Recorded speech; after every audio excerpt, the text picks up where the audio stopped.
Bu dünya Yasər babanın, gənc Leylanın, balaca Səidin, sənin, onun, bizim hamımızın evidir. Evimiz məhv olma təhlükəsi ilə qarşı-qarşıyadır.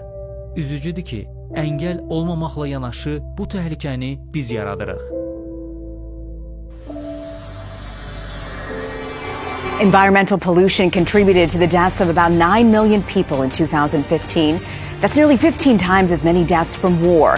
There are concerns that governments will reject more drastic measures to cut carbon emissions. Emissions of greenhouse gases need to peak within the next 3 years if we're to stave off the worst effects of climate change. And even then, we'd still need new technology to suck carbon dioxide out of the skies by the middle of the century.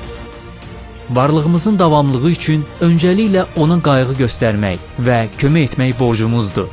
Asan könüllüləri olaraq bu amal uğrunda illər öncə Yaşıl Asan komandasını yaratmaqla hərəkətə keçdik. Yüzlərlə layihə həyata keçirib tullantını incəsənətə çevirdik.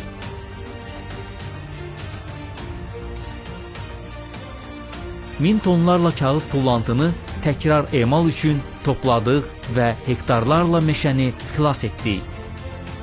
Yüzlərlə balaca ekoloqu yol yoldaşımız etdik.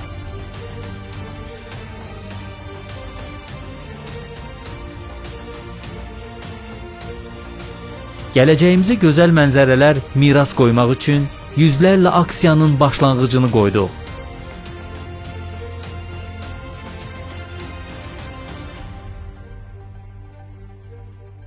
Bəs siz evimizi qorumaq üçün nə edirsiniz?